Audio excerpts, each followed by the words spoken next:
তো কালকের ম্যাচে রচিন রবীন্দ্র যে ইনিংসটা খেলেছিল সেই ইনিংসটা দেখার পরে সমস্ত নাগিনদের অবস্থা এরকম হয়ে গিয়েছে।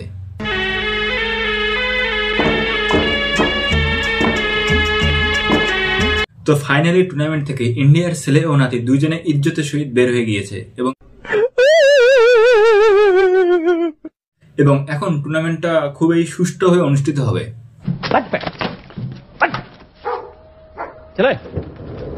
বাংলাদেশ ভার্সেস পাকিস্তান চ্যাম্পিয়ন্স ট্রফির ইতিহাসে মনে হয় সব থেকে ইউজলেস ম্যাচ এটাই, কারণ এই ম্যাচে যে জিতবে অথবা হারবে দুজনে ভাই ইজ্জতের সহিত বাড়ি দেবে। আর পাকিস্তানের কথা কি বলবো, হোস্ট টিম হিসেবে নিজেই ভাই বাইরের দেশে গিয়ে খেলতেছিল। সমস্ত বাংলাদেশিদের বলতেছি, বিসিসিআই এর পাওয়ার দেখেছো?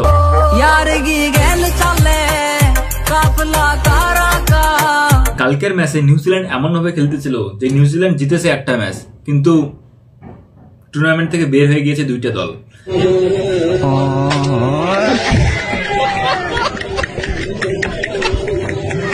তো বাংলাদেশের অনেক দিনের আশা যে সে ফাইনাল খেলবে, যে কোনো ট্রফির ফাইনাল খেলতে চায়।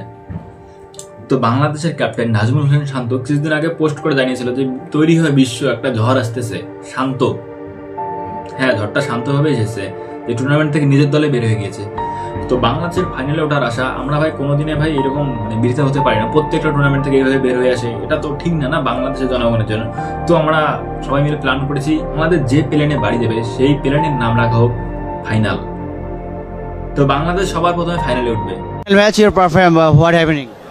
তো চ্যানেলে নতুন সাবস্ক্রাইব করে দিও। দেখা হবে নেক্সট ভিডিওতে। বাই।